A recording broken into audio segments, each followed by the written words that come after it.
Hello mga farmland, andito pa rin po ako sa Pangil, Barangay Galalan.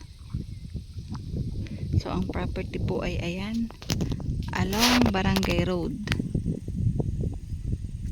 Andun pa po yung pinaka frontage sa isang tower, poste. At ang estimated frontage po ay 350 meters. Frontage po yan. Yan, kung nakikita nyo man yung kabuuan po ng property po yan. Yan po ay 3 titulo and matured CLOA title po. So, pwede na po talagang ipagbili. At ang property po ay buhay pa po ang nakapangalan sa titulo. Yan po ay 3 titulo. 24 hectares mga farmland. Kung makikita nyo, maganda po itong i-develop. Pwede po siyang mag-cut ng smallest cut po ay 5 hektarya. Ang kagandahan dito, andito siya sa may malapit sa barangay ng Galalan, malapit sa school. Ayan, madami na pong nakabili dito sa area na ito kasi maganda po dito, overlooking po. Tahimik, tsaka presko din po ang hangin. Sa ngayon po, pili pa po yung area na may signal ang cellphone.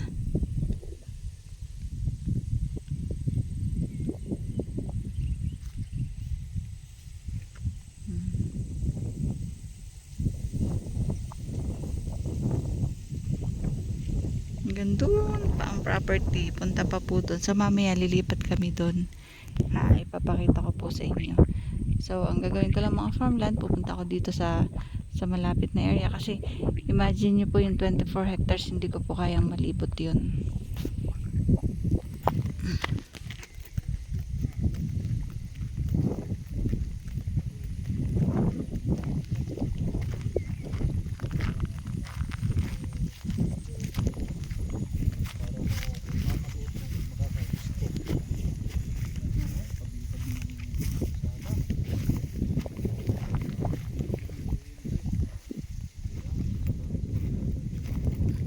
Ayan, mga farmland. Andun, kalsada po yun sa may poste na yun.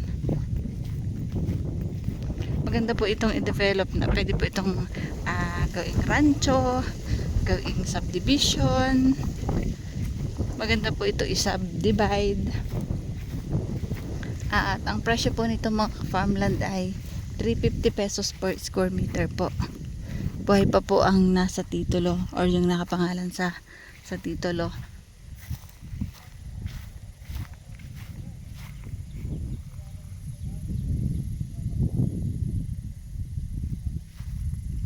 Ayan, kalsada na po yan eh. So, ang property po ay nakapaikot, naiikutan ng kalsada. So, tabing kalsada po talaga siya.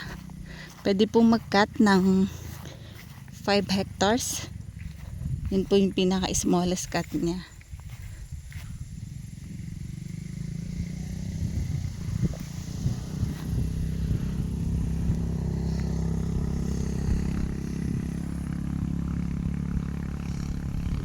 Ayan mga farmland, kung mapapansin nyo, patag. So, konting slope lang. Tapos yan no, sa nakikita ko malambot yung area na yan. So, para siyang may bukal.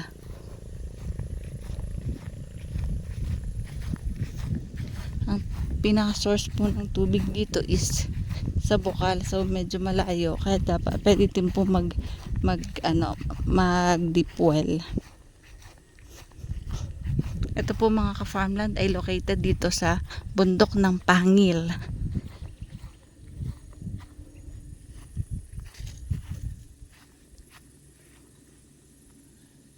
Ang daming guyabatis. Yan o, prutas po yan.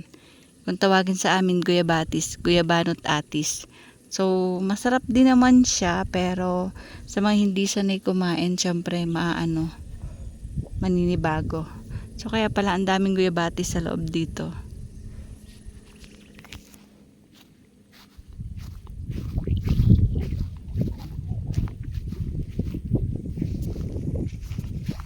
So sobrang init, napakaganda ng panahon ngayon, napakainit.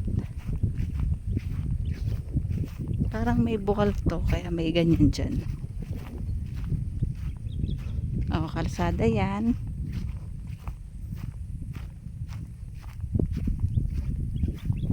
Mga ka-farmland, hindi ko kayang ikutin ng ang property kasi imagine 24 hectares. So may konti pong niyog. Ayan po, may katmon. Ang lalaki ng bunga ng katmon, oh. Yan, may katmon siya.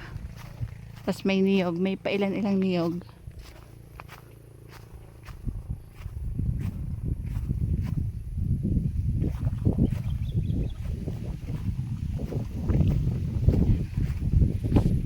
Yung mga nakikita na yan, sakop pa po yan ng property.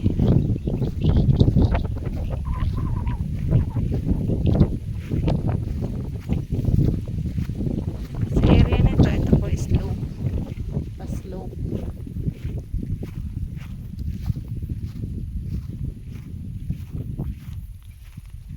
Ganda po nitong i-develop. Gawing farm, rancho. So totoo lang, sa pag-iikot ko dito sa bundok dito, madami na pong nakabili at mga hindi taga dito. So kung makikita nyo yung bahay niya nasa tuktok ng bundok, hindi po taga dito yung mga may-ari niyan. Mga nakabili na din po dito.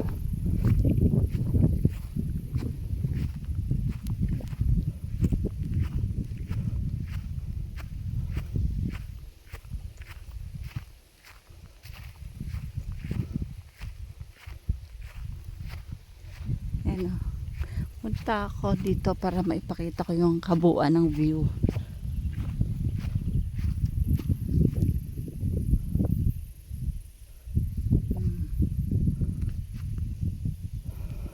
Bundok, ano ba yan?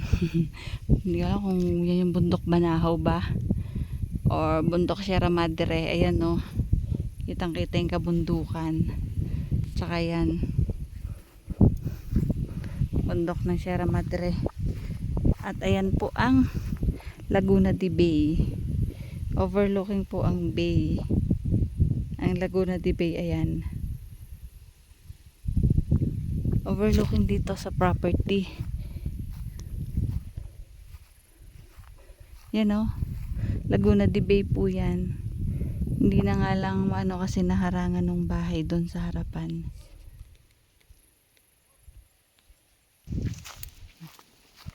Yun ang Laguna de Bay.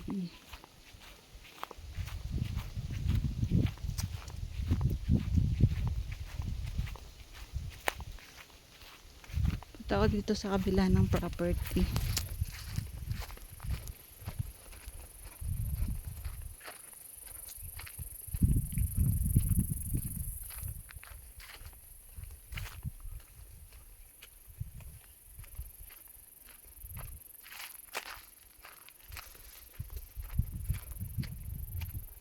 Yan, ito po yung nililibot ko. Ito yung hindi pa totally kabuuan, pero ito na po yung portion.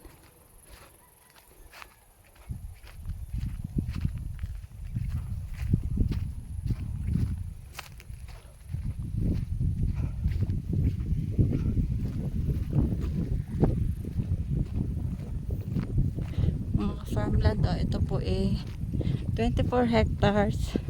3 yung titulo. Buhay pa po yung nakapangalan sa title.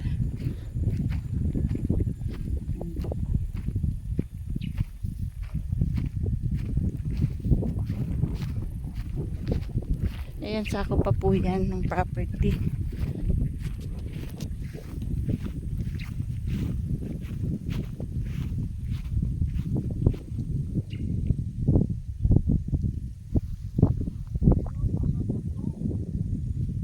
Ayan yung kalsada.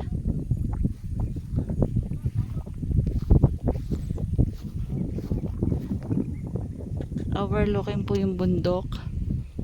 So nandun po yung Laguna de Bay.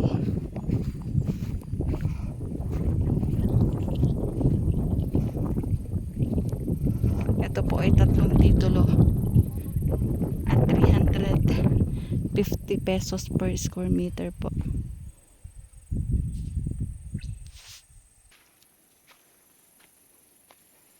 Ayan mga ka-farmland, ayan. Ayun na yung poste. Yun na yung kalsada. So, napapaikutan talaga siya ng kalsada. Yan o. Ayan. Yan yung poste, yan yung kalsada. Yan ang overlooking.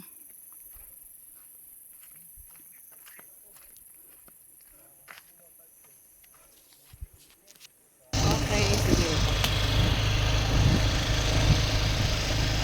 Yan po, kung makikita nyo, ang property po ay nakapaikot po ang kalsada sa property.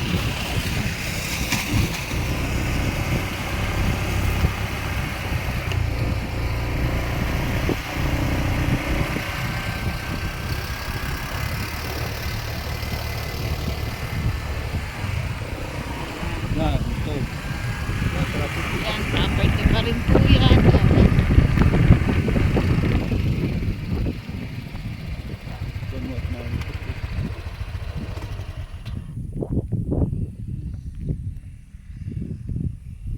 Yan, kung makikita nyo yun. Kalsada na. Kalsada. Yung mga poste.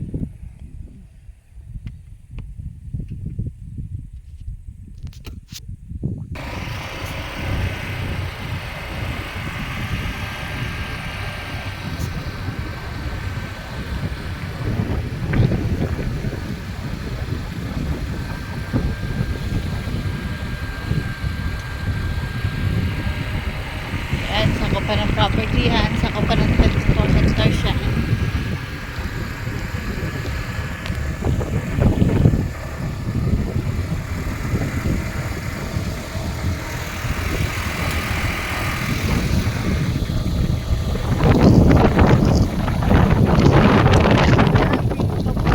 Sako pa po yan ng property.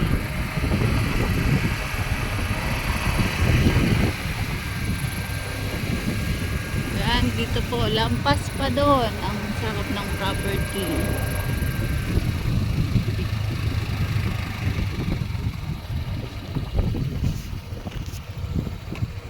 O mga ka-farmland, paano hanggang dito na lang. Ito pong property na ito ay yan, tabing-tabing kalsada po. 24 hectares, at yan po ay 3 titulo, pwede pong mag-cut ng 5 hectares. At open din po ang may-ari para sa joint venture nitong property na ito.